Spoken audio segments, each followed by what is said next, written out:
मध्य प्रदेश में उपचुनावों का शंखनाद हो चुका है, तारीखों का ऐलान हो चुका है और ये उपचुनाव कई मायनों में बेहद महत्वपूर्ण है क्योंकि ये सामान्य उपचुनाव नहीं है। इस उपचुनाव फैसला करेंगे कि आखिर मध्य प्रदेश में किसकी सरकार रहती है। इस फैसले पर चर्चा करने के लिए और जनता क्या कुछ फैसला लेने जा रही है, हमारे साथ मध्य प्रदेश की राजनीति के धुरंधर और कद्दावर नेता, भारतीय जनता पार्टी के रणनीतिक कहा जा सकता है कि चाणक्य समझे जाने वाले अरविंद भदौरे जी हमारे साथ मौजूद हैं। खासतौर पर चंबल ग्वालियर बेल्ट पे अरविंद भदौरे जी का खासा प्रभाव है। क्या कुछ रणनीति रहेगी अरविंद जी, क्योंकि ग्वालियर चंबल संभाग में सबसे ज्यादा सीटों पर चुनाव होने जा रहे हैं। बेसिक ग्वालियर चंबल संभाग की जनता बड़ी स्वाभिमानी जनता है। चंबल का पानी पिया हुआ है, सहजता सरलता से लोग रहते हैं। उनको लगा है कि वास्तव में सिंधिया जी के नेतृत्व में टोटल ग्वालियर चंबल संभाग में 36 यानी 36 सीटें थी, 36 में 26 सीटें जीत के उस समय ज्योतिरादित्य सिंधिया साहब को, महाराज साहब को दिए थे। उसी के कारण सरकार आई है। अब विकास के सपनों की सौगात के साथ वो सब आते थे, वहाँ पे बातचीत करते थे, सब लोग जीत के गए थे। जब यहाँ मुख्यमंत्री कमलनाथ जी के पास आए तो सिंधिया जी को बेइज्जत करने के लिए उनका एक काम पूरा समय ग्वालियर चंबल संभाग के एक प्रोजेक्ट 5 रुपए का भी कभी भी उस समय के मुख्यमंत्री कमलनाथ जी ने नहीं दिया। ये ग्वालियर की जनता अच्छे ढंग से जानती है। क्यों? क्योंकि उनको परेशान करना था, उनको क्या अपने बच्चों को सेटल करना था। ये दोनों नेता जो है ना, माननीय कमलनाथ जी और दिग्विजय सिंह जी, ये बेसिक जो है ना लीडरशिप की लड़ाई थी। सिंधिया जी नेचुरल लीडर थे, मध्य प्रदेश की आवाज़ थे उस समय की। उनके कारण ही हमको भारतीय जनता पार्टी को नुकसान भी हुआ। तो ग्वालियर चंबल संभाग में, चंबल संभाग में भिंड मुरैना दोनों जगह से मैं अकेले जीत के आया था भारतीय जनता पार्टी का, बाकी सब सिंधिया जी के साथ जीत के चले गए थे। तो विकास का एक भी पौधा वहाँ नहीं रोपा गया। तो ये बात वहाँ की जनता को बड़ा बेइज्जत किया गया, वहाँ के विधायकों को बेइज्जत किया। बेसिक विधायक क्या होता है? 2 लाख जनता विधानसभा में घुस के अपनी आवाज़ नहीं उठा सकती है, तो एक नुमाइंदा चुनते, एक विधायक को चुनते, मेरी आवाज़ को वहाँ पहुँचाना जाके। कमलनाथ जी के पास जब भी आते थे, चलो चलो चलो चलो चलो चलो चलो चलो चलो चलो चलो चलो बेइज्जत करते थे। वो बेइज्जती जो है ना विधायक की नहीं थी, वो बेइज्जती मंत्री की नहीं थी। वो बेइज्जती जो थी ना 2 लाख वोट, 2.5 लाख वोट है, उनकी बेइज्जती थी। तो वहाँ के विधायकों ने सोचा खुद की बेइज्जती तो स्वीकार कर लेंगे, विकास के कामों के लिए जाते, कोई भीख मांगने नहीं जाते हैं। महाराज सिंधिया जी और ये जो लाखों जनता उसकी बेइज्जती स्वीकार नहीं करेंगे। खरा पानी था। उन्होंने कहा सिंधिया जी ने कि साहब जो वादे किए उनको पूरा करिए सब वचन पत्र के। तो बोले नहीं करेंगे। उन्होंने कहा हम सड़कों पे उतर जाएंगे। बोले उतर जाइए। तो सिंधिया महाराज ने खुद तो सड़कों पे उतरने के लिए आंदोलन की हमेशा रही, लेकिन दिग्विजय सिंह कमलनाथ की सरकार को नीचे पटिया पे खड़ा कर दिया। तो वास्तव में देखेंगे, वस्तुस्थिति में देखेंगे तो 8,500 करोड़ रुपए चंबल में, चंबल प्रोग्रेस वे के लिए मध्य प्रदेश के लाडले नेता शिवराज सिंह चौहान ने दिए। हम लोग की डिमांड थी, वो लगभग भूमधिगण हो गया। काम चालू भी, मुझे लगता है अभी आचार संहिता 5 दिन नहीं लगती तो उद्घाटन भी उसका भूमि पूजन हो जाता। इसलिए विकास के सपनों के साथ अभी नरेंद्र तोमर साहब ने मुरैना में जो पानी की किल्लतें हुआ करती थी, तो चंबल की नदी से पानी को लिफ्ट उठा के मुरैना के घर घर में जो है नलके में पानी दे देंगे, गाँव को दे देंगे। तो ये विकास के सपनों के साथ जाकर उनको साकार करने की स्थिति में भारतीय जनता पार्टी की लगभग सीटें जीतेंगी इस रणनीति के तहत। अब वो कह रहे हैं कि धोखा दिया है। धोखा तो उन्होंने दिया, कमलनाथ जी। धोखा आपने कहा था कि 4,000 रुपये हर बेरोजगार युवाओं के खाते में डालेंगे। धोखेबाज आप हैं। आपने एक भी बेरोजगार के खाते में चवन्नी नहीं डाली है। धोखा आपने दिया है। किसानों के खातों में पैसे डालेंगे, 2 लाख रुपए माफ़ करेंगे कर्जा। कितने किसानों का कर्जा माफ़ कर दिया? आज भी किसान तय है, किसानों का कर्जा माफ़ ही नहीं किया। धोखा आपने दिया। कमलनाथ जी बोल रहे चंबल में धोखा दिया। चंबल के लोग धोखेबाज नहीं होते, सामने लड़ते हैं। तीसरा धोखा कब दिया? हमारी बहनों को धोखा दिया है। 25,000 रुपये मध्य प्रदेश के लाडले नेता मुख्यमंत्री शिवराज सिंह चौहान ने योजनाएं बनाई थी, कन्यादान विवाह योजना के तहत दिया करते थे। इनने कहा 51,000 हम देंगे। मुझे भी लगा यार ये कमलनाथ जो है ना बड़ी चिंता कर रहे हैं, 51,000 बेटियों को देंगे। मेरे मन में भी 2 मिनट के लिए श्रद्धा जागरण हुआ। मुझे क्या मालूम था धोखेबाज 1 रुपये नहीं डाला बहन बेटियों के खाते में, कफन तक छीन ले गए कमलनाथ जी। इसलिए चंबल क्षेत्र की जनता अलर्ट है, तैयार है, वो देख रही है धोखेबाज ये लोग हैं। हमने जो कहा, भारतीय जनता पार्टी ने जो कहा वो किया है। इन सब मुद्दों के साथ हमारा नेता, भारतीय जनता पार्टी का कैडर और वहाँ के हमारे ग्वालियर चंबल संभाग की प्यारी जनता, उनकी कृपा से भारतीय जनता पार्टी जीत के आएगी। सर ये बताइए कि जब कमलनाथ जी की सरकार थी तो खजाना खाली होने के अक्सर बयान आया करते थे कि खजाना पूरी तरह से खाली है, योजनाएं पूरी नहीं हो पा रही हैं। अब आपकी सरकार आई है तब से लगातार जो है पैसों की जैसे बिल्कुल कोई कमी दिखाई नहीं दे रही है। चंबल प्रोग्रेस वे के जो है तमाम करोड़ों रुपए के प्रोजेक्ट जो है सैंक्शन हो रहे हैं। ये परिवर्तन कैसे आए? ये कौन सी जादू की छड़ी आप लोगों के पास में? मैं कहता हूँ उस समय तो कोरोना भी नहीं आया था, कोरोना आना शुरू हुआ था। बेसिक लगातार कमलनाथ जी चिल्ला रहते थे शिवराज जी खजाना खाली कर गए। खजाना कोई कुछ होता है? जनता के टैक्स से जो है ना सरकारें चलती है, जो भी टैक्सेस जो इकट्ठे होते हैं। मेरा कहना है कि नीयत का खेल है। आपकी नीयत में खोट थी। आपकी नीयत में खोट क्या थी? आप वास्तव में गरीब किसानों को कुछ योजनाओं में पैसा देना नहीं चाहते थे। आप आईफा अवार्ड कराना चाहते थे। एक कोई हीरोइन में तो नाम जैकलिन या फर्नांडिस कोई नाम की हीरोइन है, उसके कमर में हाथ डाल के आप क्या दिखाना चाहते हो? आदर्श कौन है मध्य प्रदेश के? आइडियल इंदौर में अहिल्या देवी आइडियल है इंदौर की, मध्य प्रदेश, मालवा, हिंदुस्तान की पूरी। आदर्श कभी ये नहीं हो सकती है जो जिस प्रकार से आप आईफा में लगे थे। तो आपके दिमाग का फोकस कहाँ था? यही शिवराज सिंह चौहान ने अभी कोरोना के संकट काल में, जहाँ स्थिति खराब थी मध्य प्रदेश की, आज भी स्थिति है खराब है, उस स्थिति में भी उनको लगा कि 6,000 रुपये का किसान सम्मान निधि इस देश में नरेंद्र भाई मोदी जी ने दिया है। तो आपको जानकारी के लिए बताता हूँ आपके माध्यम से जनता को कि वास्तव में देखेंगे तो 1 करोड़ किसान मध्य प्रदेश में, उपार्जन में हम 1 नंबर है हिंदुस्तान में, लेकिन उपार्जन में मात्र 15 लाख किसानों को पैसा गया अकाउंट में। 85 लाख किसान जो आधा एकड़ ज़मीन के मालिक हैं, आधे बीघा ज़मीन के मालिक हैं, 3 बीघा ज़मीन के मालिक हैं, 85 लाख किसान के खातों में 1 पैसा सरकार से कभी आया नहीं। मोदी सरकार का 6,000 रुपये आता था। शिवराज सिंह चौहान ने कहा इससे काम नहीं चलेगा कि कोरोना के संकट में मजदूर दूर दूर तक गाँव तक लौट के आए, तो 4,000 रुपये और मध्य प्रदेश का मुख्यमंत्री लाडला नेता ने किसान के सम्मान निधि के नाम से डाले। तो वास्तव में लगभग जो है ना 4,500 से 6,000 करोड़ रुपए तक अभी देने की स्थिति में आ गए, खातों में डाल दिए, एक किस्त चली गई। तो वास्तव में क्या हुआ? वास्तविकता में क्या हुआ कि आपकी सोच की शोर है। जिस तरह आपका राडार होगा, सोच होगी, उधर ही आपका दिमाग चलेगा। आपका दिमाग कहीं और चल रहा था।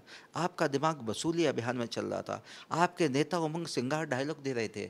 हम नहीं कह रहे आपके कैबिनेट मंत्री कहा करते थे, दिग्विजय सिंह साहब जो है ना, इन पे आरोप लगाया करते थे, आप माइनिंग माफिया हैं, आप दारू माफिया है, आप रोड माफिया है, आपने सड़कों के निर्माण में गड़बड़ियाँ किया है, आप ट्रांसपोर्ट माफिया है। ये मैं नहीं कह रहा हूँ, उनके ही सरकार के उमंग सिंगार वन मंत्री थे, वो सब कहते थे। तो एक्चुअली मध्य प्रदेश में 15 महीने में लूट मचा के रखी थी। फोकस था कमाई पर। हमारी सरकार का फोकस है गरीब मजदूर किसान, झुग्गी झोपड़ी का इंसान, युवा, व्यवसायी, सभी को ध्यान में रखते सर्वांगीण विकास की संकल्पना को लेके हमारी सरकार जहाँ चाह है वहाँ राह है। उस राह पे शिवराज सिंह चौहान निकल गए और लगातार जो है ना किसान फसल बीमा का, प्रधानमंत्री फसल बीमा का पैसा दिया। मुझे लगता है ऐसे 20 योजनाओं का लगातार वर्चुअल रैली करके सभी के खातों में पैसा डाला। हम का सहकारिता खाली करके मेरी पैक्स सोसाइटियाँ ख़त्म कर गए थे। 800 करोड़ रुपए उस दिन कार्यक्रम हुआ, 16 लाख लोग कनेक्ट थे, 2 करोड़ लोगों पे SMS थे, 36,000 जगह से वो लाइव हो रहा था। मुझे लगता है मध्य प्रदेश के इतिहास में इतनी बड़ी रैली कभी नहीं हुई वर्चुअल, जो कोऑपरेटिव विभाग की हुई थी। उनके खाते में पैसा डाला। तो नीयत का खोट है, उनके दिमाग में नीयत की। वो किसको पैसा दे रहे थे? मैं आज आपको राज बताना चाहता हूँ। वो पैसा कहाँ दे रहे थे? वो कह रहे थे साहब ठेकेदार आए, 100 करोड़ का काम था, तो आप बोले 300 करोड़ का योजना लेके आइए, 150 करोड़ हमारी जेब में डालिए, 50 करोड़ आप खाइए आइए, 100 का काम करिए। तो जहाँ उनको पैसा वापस आ रहा था उस जगह पैसे देने की कोशिश कर रहे थे। यहाँ वास्तव में जिनको आवश्यकता है, जो कि समाज के अंतिम पंक्ति में खड़े हुए लोग हैं, वहाँ व्यवस्था कर रहे थे। बेसिक डिफरेंस ये है। एक बड़ा सवाल ये भी लगातार उठ रहा है कि क्या ग्वालियर चंबल में भीतरघात का कोई खतरा है? क्योंकि कांग्रेस का कहना है कि देखिए ये बागी हैं, गद्दार हैं, उन्हें खुद ही जो है लोग सपोर्ट नहीं करेंगे, भारतीय जनता पार्टी के कार्यकर्ता भी नाराज़ हैं। ये वास्तव में उन पर कोई ना मुद्दा है, ना नेता है, ना नीति है। तो इस प्रकार के कुछ शिगुफेबाजी कांग्रेस के नेता डाल रहे हैं। एक्चुअली ग्वालियर चंबल संभाग में कांग्रेस खत्म हो गई है। वहाँ नेता ज्योतिरादित्य सिंधिया महाराज थे, अभी कल अशोक शर्मा जी आ गए, वो जिलाध्यक्ष भी रहे लंबे समय। मुझे लगता है कि 3 तारीख को चुनाव है, 10 को रिजल्ट निकल जाएगा, तो दूध का दूध पानी का पानी सामने आ जाएगा। जब तक ख्वाब देखने का इनको अधिकार है, हम सब विकास के सपनों के साथ जनता को अपील करना चाहते हैं, बड़े चाव से जो है ना भारतीय जनता पार्टी को चुनिए। भारतीय जनता पार्टी वास्तव में नीचे तक के विकास के सपनों में आपके साथ आत्मा की आवाज़ से जुड़ी हुई पार्टी है, इसलिए हमारे यहाँ कोई भीतरघात नहीं है। जो भारतीय जनता पार्टी है ये लीडर बेस्ड मास ऑर्गेनाइजेशन, कैडर बेस्ड मास ऑर्गेनाइजेशन है, यानी कार्यकर्ता आधारित जन संगठन है। यहाँ कार्यकर्ता महत्वपूर्ण है। नेता के इशारों पर पार्टियाँ नहीं टूटती हैं, नेताओं के इशारों पर पार्टियाँ बदलती भी नहीं हैं। बड़े बड़े नेता, भारतीय जनता पार्टी को कई बार अहंकार हो गया होगा कि मेरे कारण चल रही है। बड़े बड़े नेता गए, लौट के वापस आए, चल नहीं पाए, क्योंकि यहाँ पे करोड़ों कार्यकर्ता वो नहीं जानते कौन नेता है, वो विचारधारा के आधार पर लड़ते रहते हैं, खड़े रहते हैं, इसलिए किसी के आने जाने से कोई फर्क नहीं पड़ता। भारतीय जनता पार्टी जनता की कृपा से और कार्यकर्ताओं की ताकत हिम्मत से जीत के आएगी, और नेता के हमारी इमेज से जीत के आएगी। आपकी मुस्कान तो बड़ी मोहक है, लेकिन कई बार आपके जो बयान आते हैं वो बहुत ही आक्रामक होते हैं, काफ़ी विवादित भी हो जाते हैं, क्योंकि चंबल का पानी है, इसका असर दिखाई दिखता है क्या? देखो, सीधा साधा आदमी हूँ एक्चुअली, ना छल जानूँ, ना द्वेष जानूँ, ना राग जानूँ, इस विचारधारा से यहाँ तक आया हूँ। मैं मध्य प्रदेश के, मुझे लगता है कि लगभग नीचे के स्थानों तक, ब्लॉक तक घुमा हुआ व्यक्ति हूँ, तो राजनीति सीख रहा हूँ, इसलिए जो मन में आता है ब्लंट होके बोल देता हूँ। किसी को बुरा लगे उनको भी मैं क्षमा मांग लेता हूँ, लेकिन सच बोलना मेरे स्वभाव में है। ना मैं डरने वाला हूँ किसी से, ना दबने वाला हूँ किसी से। मैं बेंगलोर में था, मैंने तब भी कहा था, आपको ध्यान होगा, मैं एयरपोर्ट पे आया था, मैंने कहा चंबल का बेटा हूँ, ना किसी का डर है, ना किसी का भय है। मैं पूरे दम से अपनी वाणी को, मतलब अपनी बातों को रखता हूँ। मेरे आदर्श कोई इस प्रकार के लोग नहीं रहे हैं। मेरे आदर्श स्वामी विवेकानंद, सरदार भगत सिंह, सुभाष चंद्र बोस, खुदीराम बोस, डॉक्टर हेडगेवार जी, परम पूजनीय गुरु जी, इनको पढ़ा है। उस विचारधारा का सिपाही हूँ। उस विचारधारा के लिए जो कुछ बोलना होता मैं ज़रूर बोलता हूँ। एक अंतिम सवाल सर, कि ऐसा माना जा रहा है कि कुछ सर्वे कंडक्ट कराए गए हैं, उस सर्वे रिपोर्ट्स भारतीय जनता पार्टी के फेवर में नहीं आई है, इस तरह की बातें सामने आ रही है, कितनी सच्चाई है और आपकी सर्वे रिपोर्ट क्या कह रही है? एक्चुअली ये कांग्रेस के द्वारा सब प्रोपेगेंडा है, कोई उन पर मुद्दा नहीं है। अभी बीच में उन्होंने झूठा जो है ना ABP न्यूज़ का कुछ सर्वे चला दिया था। बाद में विजय राजपूत साहब मुझे मिले, बोले पता नहीं कैसे किया हुआ, उन्होंने FIR कराने के लिए भी कोशिश किया हुआ, जो कुछ हुआ हुआ। वास्तव में कार्यकर्ता जितना अच्छा सर्वे किसी का नहीं होता।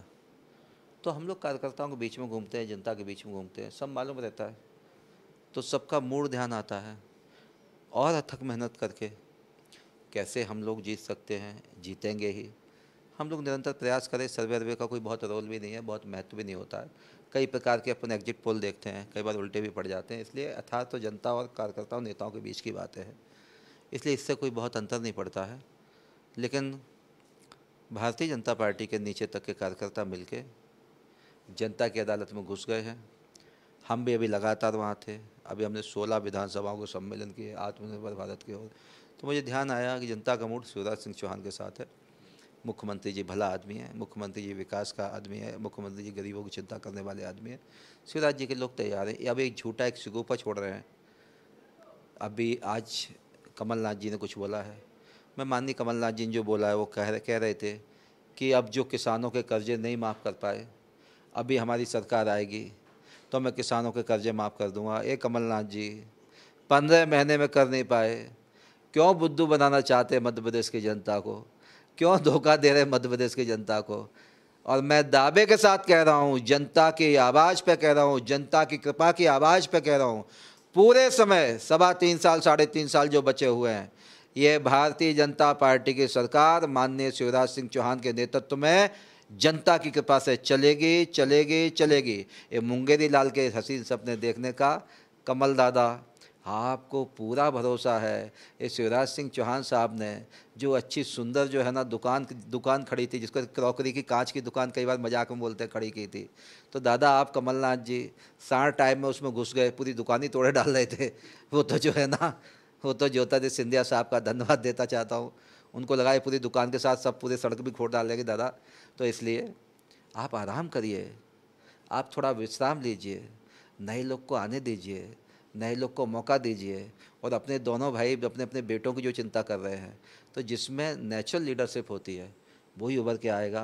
कितना भी तेल पिलाओ, कितना भी पानी पिलाओ, कितना भी घी पिलाओ, कितना भी दही खिलाओ, कितना भी मक्खन खिलाओ, कितना भी दूध पिलाओ, तो इस सब से कोई पहलवान नहीं होता है। पहलवान बाई नेचर होते हैं, परिश्रम से होते हैं। इसलिए जनता को बहुत आपने धोखा दिया है, आपको धन्यवाद धोखा देके कम समय में परख में आ गए। इसलिए भारतीय जनता पार्टी बेसिक रूप से नरेंद्र भाई मोदी जी के नेतृत्व में देश में राज कर रही है, शिवराज जी के नेतृत्व में मध्य प्रदेश में राज कर रही है, और जो कहा वो किया। राम मंदिर आपने किया कभी? आज राम मंदिर के बारे में आज बोले हनुमान जी का मैं भगत हूँ और मंगल को वोटिंग है और मंगल को ही काउंटिंग है। अरे भैया, तुमने कब भगवान का साथ दिया? भगवान को तुम्हारे साथ की आपके साथ की जरूरत ही नहीं है। भगवान को आपके साथ की जरूरत नहीं है। वास्तव में आपने हर समय नुकसान किया, हर समय राम सेतु का विरोध आपने किया, राम मंदिर निर्माण का विरोध आपने किया। आप कहते हैं राम काल्पनिक है, आप कहते हैं राम के विरोध में बोलते हैं। आपके पार्टी के नेता कपिल सिब्बल जो है ना, भगवान राम के मंदिर के खिलाफ कोर्ट में लड़ते हैं। आपके अभिषेक मनु सिंघवी भगवान राम के मंदिर के खिलाफ जो है ना कोर्ट में खड़े होते हैं। तो आप देखिए ना साहब, आपके राहुल गांधी साहब जगह जगह आप घुमाए, शंकर जी के मंदिर पर ले गए, सोमनाथ ले गए, महाकाल ले गए, माँ बगलामुखी भी ले गए, सब जगह ले गए। तो सब जानते हैं, ये सब इंसान भी भगवान के स्वरूप है, वो जानते हैं तुम धोखेबाज लोग हो, ये सब नौटंकी कर रहे हो। एक जगह राहुल गांधी की धोती खुल गई, मैं देख रहा था, पूरा ऐसा पहन ही नहीं पाया क्योंकि अभ्यास में नहीं है। तो ये नौटंकियाँ कम समय चलती हैं, ये झांकियाँ कम समय चलती हैं, क्योंकि दुर्गा जी गणेश जी की झांकियाँ 8-15 दिन चलती हैं। स्थायी मंदिर ये लंबे समय टिके रहते हैं। इसलिए भारतीय जनता पार्टी मर्यादा पुरुषोत्तम श्री राम मंदिर बनाने का जो वादा किया था उसका भूमि पूजन किया, क्योंकि राम इस देश की आत्मा है, राम इस देश की धड़कन है, राम इस देश की आवाज़ है, राम इस देश के मर्यादा पुरुषोत्तम है, राम इस देश की वाणी है, आवाज़ है। तो राम जो है ना आस्था है, राम इस देश की भारतीय संस्कृति की पहचान है। इसलिए कमलनाथ जी, ये राम जी के नाम पर धोखेबाजी मत करिए। ये हम लोगों ने जो कहा वो किया है। सर, एक चूँकि आपसे मौका मिला है तो ये ज़रूर पूछूंगा, इन पहलवानों का आपने एक जिक्र किया, कई पहलवान एक साथ जो पहले कांग्रेस पार्टी में थे अब वो बीजेपी में आ गए हैं। भारतीय जनता पार्टी के जो पहलवान हैं, क्या उनको अखाड़े से उखाड़ फेंकेंगे? किस हद तक उनको समावेश कर पा रहे हैं? माटी को कितना घी पिला दिया गया है, किस हद तक उनको बिल्कुल एडजस्ट कर पाएंगे? ये पूरी एक देखा जाए कि पूरा सत्ता के साथ साथ एक जनरेशन का पूरा परिवर्तन यहाँ पर हो रहा है। एक्चुअली आप समझिए, जो मेरा भाव है कहने का, क्या हुआ कि ज्योतिरादित्य सिंधिया साहब 46-47 साल की उम्र के लीडर हैं, चमकदार है, ईमानदार है, भगवान की कृपा से महाराज ज्योतिरादित्य सिंधिया जी हैं, बड़े घर में पैदा हुए हैं, और बड़े घर में होने के बाद भी जो है ना नीचे ज़मीन में जनता के बीच में घूमते हैं, बड़े गरीबों की सेवा करते हैं। तो ये नेचुरल लीडर, उनको ध्यान हो गया, इनकी उम्र हो गई 74 साल 76 साल उम्र के लोग हो गए, उनको क्या लगा कि नेक्स्ट लीडर यही है। तो वास्तव में जनता का विकास की तरफ उनका ध्यान नहीं था। महाराज ज्योतिरादित्य सिंधिया को कैसे मार सकते, उसके लिए परेशान करके भगाइए। क्यों? क्योंकि उन दोनों के पहलवान का मतलब मेरा था कि एक का जयवर्धन बाबा जेबी, दूसरे के नकुल नाथ जी, ये आगे की कांग्रेस की राजनीति में कैसे स्थापित हो सकते हैं, इसलिए उनको परेशान करना, उनको हैरान करना, सिंधिया जी को बेइज्जत करना। तो इसलिए हमारे यहाँ कहावत है कि मार मार के आप पहलवान नहीं बना सकते हो। इसलिए नेचुरल लीडरशिप को आप कभी मत ख़त्म करिए। ये लोग नेचुरल लीडरशिप को ख़त्म करने के चक्कर में पूरे मध्य प्रदेश के विकास के पहिए को जाम कर दिया। मेरा भाव ये था, और जो भी हमारे साथ आए हैं निश्चलता के साथ सम्मान की लड़ाई लड़ते हुए, देखो 5 साल के लिए चुने गए थे, वो नहीं चाहते नहीं इस्तीफा देते, वो अन्याय के खिलाफ लड़ने हमारे साथ आए हैं। इस लड़ाई में भारतीय जनता पार्टी कंधे से कंधा मिलाकर, हाथ से हाथ मिलाकर, कदम से कदम मिलाकर, धड़कनों से धड़कनें मिलाकर उनके साथ खड़ी है और हमारा पूरा कैडर और जनता के साथ जाके उनके लिए जिताने के लिए प्रयास निवेदन कर रहे हैं और उस पर सफलता हमको मिल रही है। बहुत बहुत शुक्रिया अरविंद भदौरिया जी, हमारे तमाम सवालों का अपना विस्तार पूर्वक जवाब दिया और ख़ास अंदाज में अरविंद भदौरिया जी यहाँ पर ग्वालियर चंबल की राजनीति को समझा रहे हैं। साफ तौर पर कह रहे हैं कि कमलनाथ जी और दिग्विजय सिंह जी का जो ध्यान था वो जनता पे ना होकर अपने बेटों की राजनीति को आगे बढ़ाने के लिए था और कहीं ना कहीं जो सत्ता परिवर्तन हुआ उसकी बड़ी वजह ये पुत्र मोह भी रहा है। अब जनता किस मोह में या जनता किस फैक्ट्स के आधार पर वोट करती है ये आने वाले दिनों में साफ हो जाएगा, लेकिन जिस अंदाज में मुस्कुराते हुए अरविंद भदौरिया जी हमसे बातचीत कर रहे हैं उससे उनका आत्मविश्वास देखते ही बनता है और बहुत मुमकिन है उनका इंटरनल सर्वे जो उन्हें बता रहा है वो उनका आत्मविश्वास बढ़ा रहा हो। जनता किस तरह से इस तालमेल को समझती है, क्या कुछ अपना फैसला सुनाती है, क्योंकि ग्वालियर चंबल संभाग कहीं ना कहीं सबसे बड़ा फैक्टर होगा सत्ता में वापसी का या सत्ता में मजबूती का। इन तमाम पहलुओं पर हमारी नजर लगातार बन रहेगी। आप देखते रहिए स्वदेश न्यूज। नमस्कार। मुद्दों पर सीधी बात, आक्रामक अंदाज, आकर्षक ग्राफिक्स, पब्लिक की आवाज। सोशल मीडिया न्यूज में सबसे भरोसेमंद नाम इंडिया फर्स्ट न्यूज। अंतर्राष्ट्रीय सर्च इंजन गूगल ने भी सराहा। लाखों दर्शकों की बना आवाज इंडिया फर्स्ट न्यूज। सभी दर्शकों का बहुत बहुत शुक्रिया। Subscribe now. India first news, mission for the nation.